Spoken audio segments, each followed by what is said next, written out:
खरगोन पहुंचे प्रदेश के पूर्व मुख्यमंत्री और राज्यसभा सांसद दिग्विजय सिंह ने केंद्र सरकार पर जमकर निशाना साधा है। ट्रंप की टैरिफ को लेकर दिग्विजय सिंह ने सरकार को आड़े हाथ लिया है। पत्रकारों से चर्चा के दौरान जब ट्रंप की टैरिफ नीति को लेकर भारत, चीन और रूस की रणनीति पर दिग्विजय सिंह का कहना था कि एक तरफ तो ट्रंप को पीएम नरेंद्र मोदी अपना दोस्त मानते हैं, वहीं दूसरी ओर ट्रंप पाकिस्तान की आर्मी चीफ को बुलाकर डिनर कर रहा है। दिग्विजय सिंह ने केंद्र की नीतियों पर जमकर सवाल उठाए। अमेरिकी राष्ट्रपति ट्रंप के टैरिफ बढ़ाने, पीएम के चीन दौरे सहित कपास आयात शुल्क कम करने पर केंद्र सरकार पर निशाना साधा। सिंह ने कहा कि 50% टैरिफ बढ़ने से देश के व्यापारियों को लाखों करोड़ रुपए का नुकसान हुआ है। इस नुकसान की पूर्ति के लिए विकल्प के तौर पर सरकार को चीन, रूस सहित अन्य यूरोपियन देशों में करनी चाहिए। वोट चोरी को लेकर दिग्विजय सिंह का कहना था कि पूरे देश की मतदाता सूची ऐसी हो जो देश के किसी भी बूथ पर सर्च हो सके।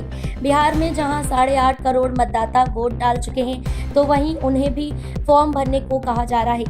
अगर बांग्लादेशी या रोहिंग्या हैं तो आपकी सरकार क्या कर रही है? आज तक सरकार बता नहीं पाई। केवल बयानबाजी से काम नहीं चलेगा। कपास पर आयात शुल्क कम करने पर भी दिग्विजय सिंह ने केंद्र सरकार पर हमला बोला। दिग्विजय सिंह का कहना था कि 11 साल में मजदूर, किसान और व्यापारियों की कमर भाजपा सरकार ने तोड़ दी है। दिग्विजय सिंह अपनी पत्नी अमृता सिंह के साथ खरगोन के कांग्रेस नेता पुष्कर राज सिंह चौहान के निधन पर शोक व्यक्त करने खरगोन पहुंचे थे। इस दौरान खरगोन में कांग्रेस के संगठन सृजन अभियान के तहत आज से शुरू हुए जिला कांग्रेस कार्यालय पर भी दिग्विजय सिंह पहुंचे। इस दौरान जिला कांग्रेस अध्यक्ष रवि नाइक, प्रदेश कांग्रेस उपाध्यक्ष रवि जोशी और भगवानपुरा विधायक केदार डाबर मौजूद थे। पूर्व मुख्यमंत्री ने अखिल भारतीय कांग्रेस से मिल रहे निर्देशों का पालन करते हुए कांग्रेस को मजबूत करने के जिला कांग्रेस अध्यक्ष रवि नाइक को निर्देश दिए। बात यह है, बहुत अभी कुछ ज़्यादा इसमें कहा नहीं जा सकता, क्योंकि 50% टैरिफ बढ़ने से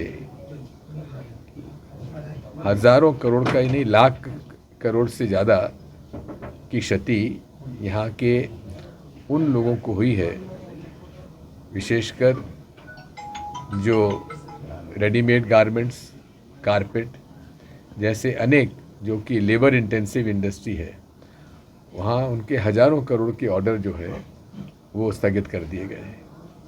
क्योंकि जो चीज़ वहाँ 100 रुपये में मिलती थी, 50% टैरिफ बढ़ाने से अब 150 रुपये में वहाँ बिकेगी। अब 150 रुपये में वहाँ कौन खरीदेगा?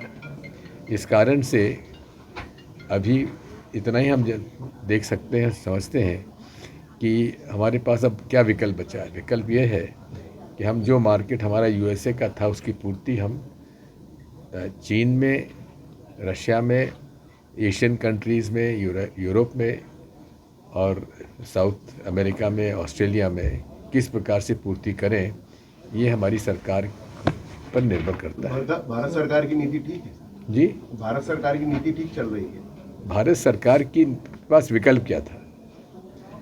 एकमात्र विकल्प था कि ठीक है, अमेरिका ने हम पर ये टैरिफ लगाया है, तो हमारे सामने एक विकल्प ये था कि हम उनके जितने भी यहाँ पे सामान आते हैं, उनका जो इंपोर्ट हमारे यहाँ होता, उस पर उतनी टैरिफ हम भी लगा दें, जो कि अन्य देशों ने किया है।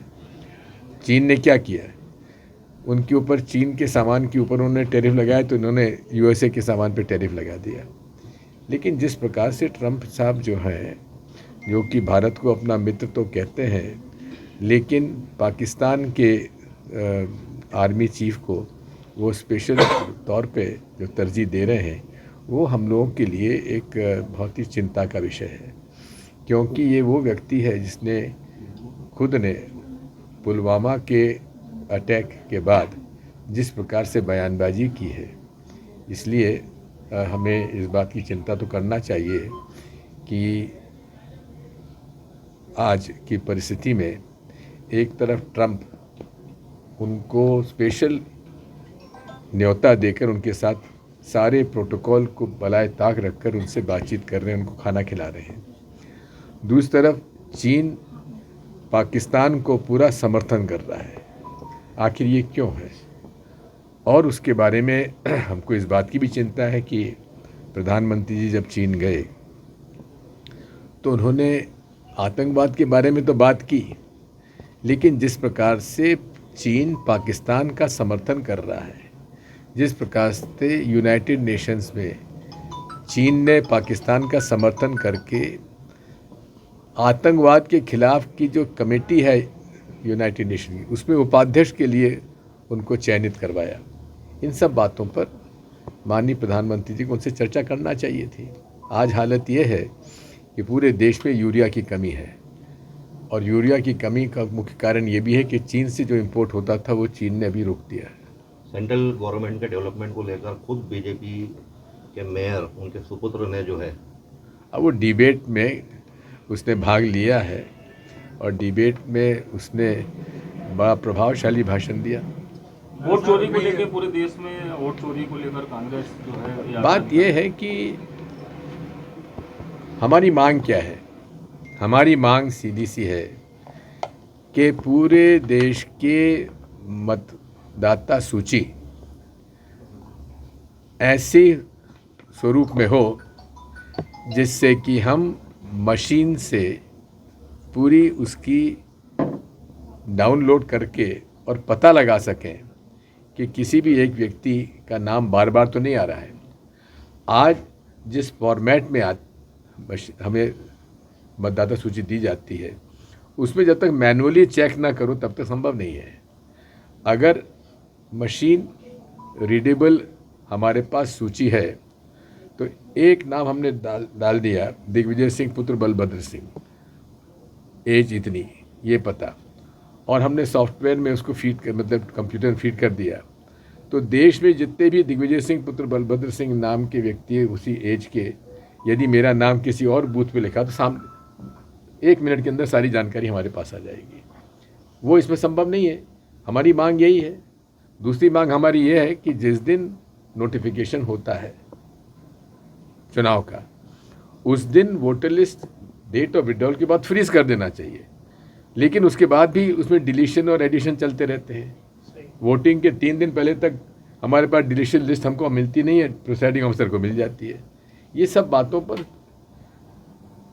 बात चर्चा है। और दूसरा, बिहार में स्पेशल इंटेंसिव रिवीजन का जो है, ये कहीं भी जहाँ 8 साढ़े 8 करोड़ मतदाता हो, वहाँ 1 महीने में आप जो पहले से वोट डाल चुके हैं उनसे कह रहे तुम फॉर्म भरो।